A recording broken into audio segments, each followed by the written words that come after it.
بسم اللہ الرحمن الرحیم۔ زید بن شعنہ پہلے یہودی تھے۔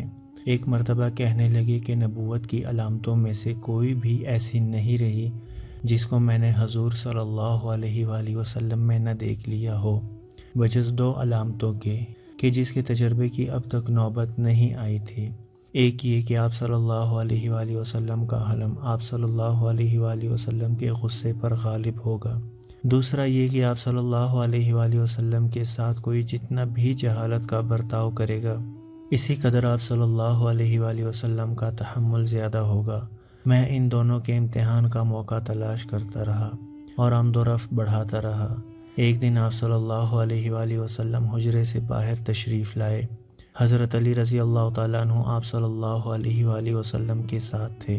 ایک بدوی شخص آیا اور عرض کیا، یا رسول اللہ صلی اللہ علیہ وآلہ وسلم، میری قوم مسلمان ہو چکی ہے اور میں نے ان سے یہ کہا تھا کہ مسلمان ہو جاؤ گے تو بھرپور رزق تم کو ملے گا، اور اب حالت یہ ہے کہ قحط پڑ گیا۔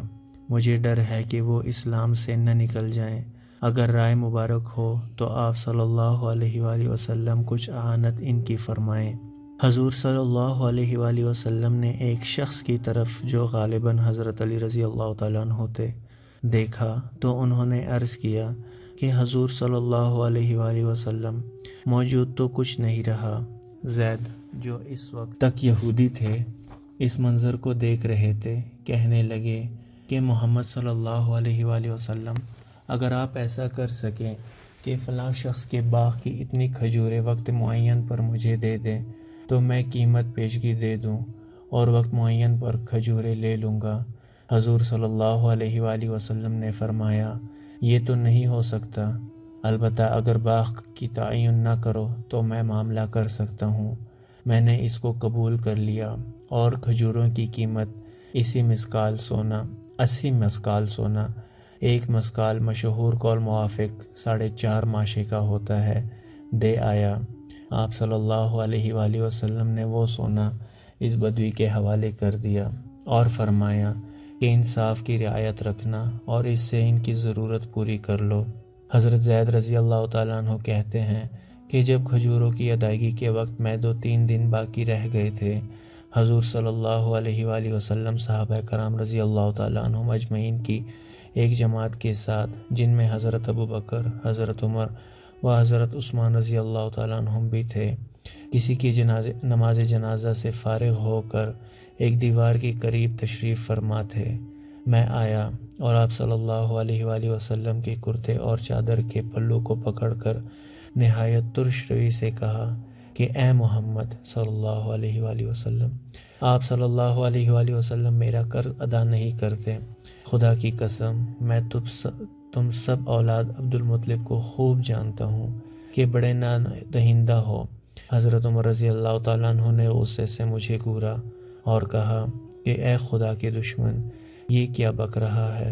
خدا کی قسم اگر مجھے حضور صلی اللہ علیہ وآلہ وسلم کا ڈر نہ ہوتا تو تیری گردن اڑا دیتا، لیکن حضور صلی اللہ علیہ وآلہ وسلم نہایت سکون سے مجھے دیکھ رہے تھے اور تبسم کے لہجے میں حضرت عمر رضی اللہ تعالیٰ عنہم سے فرمایا کہ عمر، میں اور یہ ایک اور چیز کے زیادہ محتاج تھے، وہ یہ کہ مجھے حق ادا کرنے میں خوبی برتنے کو کہتے اور اس کو مطالبہ کرنے میں بہتر طریقے کی نصیحت کرتے۔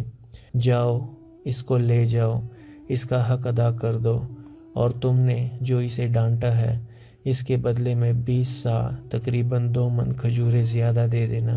حضرت عمر رضی اللہ تعالیٰ عنہ مجھے لے گئے اور پورا مطالبہ اور 20 سا کھجوریں زیادہ دی۔ میں نے پوچھا کہ یہ 20 سا کیسے؟ حضرت عمر رضی اللہ تعالیٰ عنہ نے کہا کہ حضور صلی اللہ علیہ وآلہ وسلم کا یہی حکم ہے۔ زید نے کہا کہ تم عمر کو مجھ کو پہچانتے ہو؟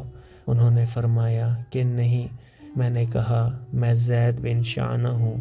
انہوں نے فرمایا کہ جو یہود کا بڑا علامہ ہے؟ میں نے کہا کہ ہاں وہی ہوں۔ انہوں نے فرمایا کہ اتنا بڑا آدمی ہو کر حضور صلی اللہ علیہ وآلہ وسلم کے ساتھ تم نے یہ کیسا برتاؤ کیا؟ میں نے کہا کہ علامات نبوت میں سے 2 علامتیں ایسی رہ گئی تھیں جن کا مجھ کو تجربہ کرنے کی نوبت نہیں آئی تھی۔ ایک یہ کہ آپ صلی اللہ علیہ وآلہ وسلم کا حلم آپ صلی اللہ علیہ وآلہ وسلم کے غصہ پر غالب ہوگا، اور دوسرا یہ کہ ان کے ساتھ سخت جہالت کا برتاؤ ان کے حلم کو بڑھائے گا۔ اب ان دونوں کا بھی امتحان کر لیا، اب میں تم کو اپنے اسلام کا گواہ بناتا ہوں، اور میرا آدھا مال امت محمدیہ پر صدقہ ہو۔ اس کے بعد حضور صلی اللہ علیہ وآلہ وسلم کی خدمت میں واپس آئے اور اسلام لے آئے۔ اس کے بعد بہت سے غزوات میں شریک ہوئے اور تبوک کی لڑائی میں شہید ہو گئے۔ درود پاک پڑھیں۔ اللہم صلی علی سیدنا محمد وعلی آل سیدنا محمد وبارک وسلم۔